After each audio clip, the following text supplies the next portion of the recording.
Baby, the Bible got the best Lifetime movie storylines in here. I want to tell you about a story I came across today. Come on, let's do a little Bible study.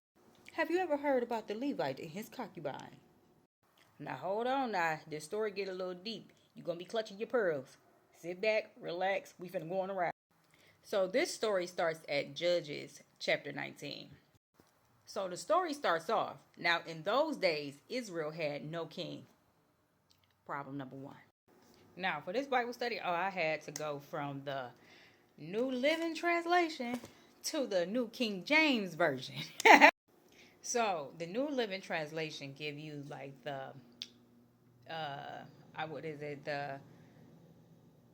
the PG version, where everybody it's acceptable to everybody.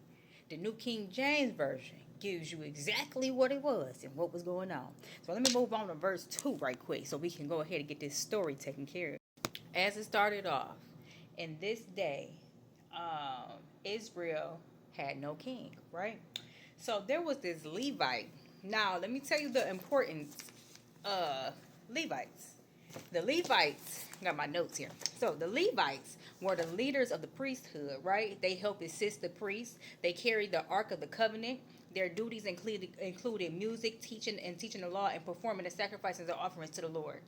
They were basically, to sum it up, they were vital for maintaining the religious structure and spiritual health of Israel. They were basically full-time ministers, teachers, and worship leaders. So keep that mental note.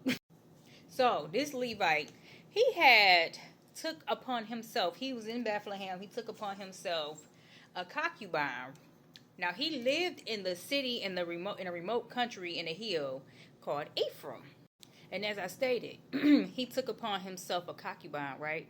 Now, in the New Living Translation, it says that his concubine was unfaithful to him. Now, in the New King James Version, it says that she played the harlot to him. My bad. It says she played the harlot against him. And she ended up leaving and going back to her father's house. She was there for I won't say she was there for 4 months, but after 4 months, the master ended up getting up. So her husband ended up getting up, taking a servant, his donkeys, and going to Bethlehem to her father's house to speak, what the Bible says, to speak kindly to her, and to bring her back, having his servant and a couple of donkeys with him. So he was on a mission. Keep that mental note. So when he got to her father's house, her father met him, and I guess it says that the woman's father detained him, and he stayed with him for 3 days. Now, every day, so they ate, they drank together, and it came to pass on the 4th day that they arose early in the morning, and he stood to depart. Now, he got to the father's house, and for every day that he was supposed to get up and leave, the father had said, hey, why don't you just stay another day? Come on, stay another day. We can eat, we can drink, we can have fun. Come on, stay another day. And every day when this man got up, it was for the day that it was time for him to go. This Levite, when it was time for him to go, every day the father would get up. Won't you stay another day? Come on. So the day that he was supposed to leave, the 5th day, the father said, hey, won't you stay, drink and be merry? Come on, stay over here. And then the master, the Levite said, I don't want to stay another day. I don't want to stay another day. He was like, well, don't you just stay just till the afternoon? So they delayed their time of leaving to the afternoon.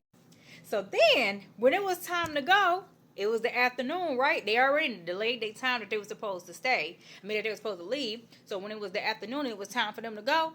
The daddy said again, hey, well, you know what?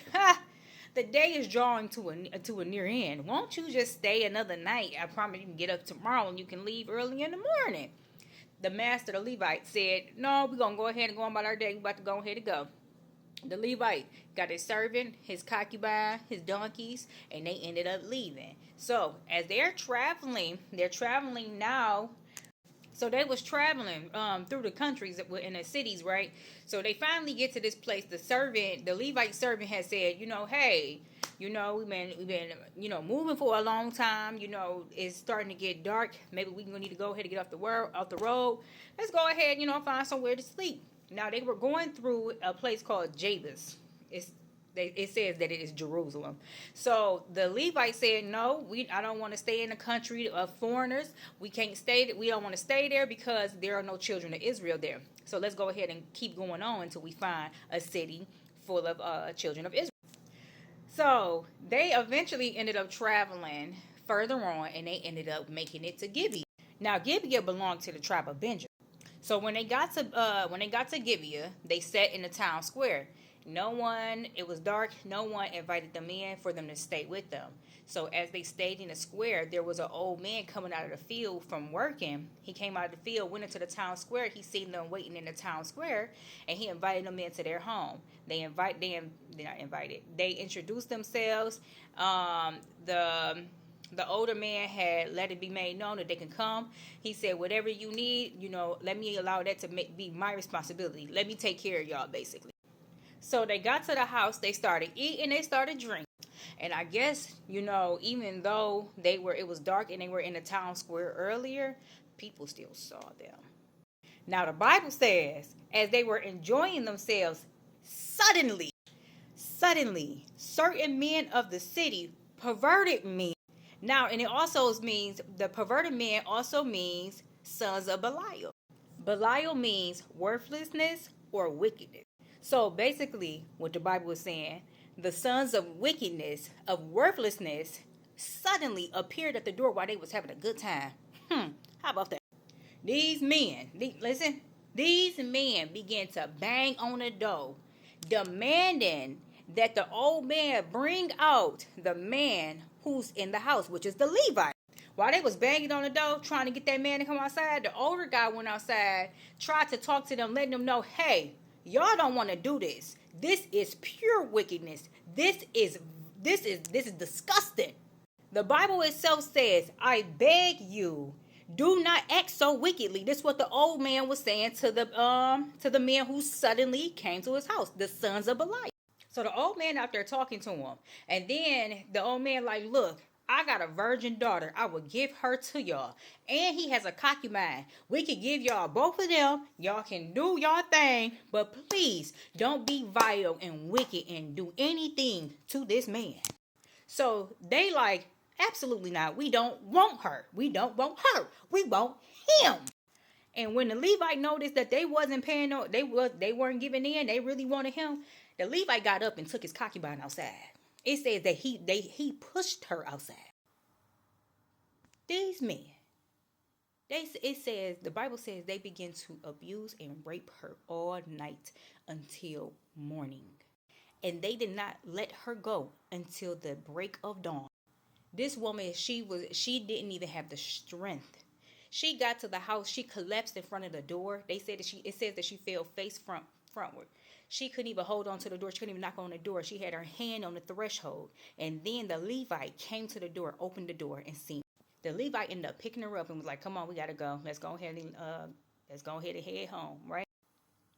How about when they got home, this man got a knife and cut her body up into pieces. It says limb by limb. And then he spreaded her limbs all over the territory of Israel.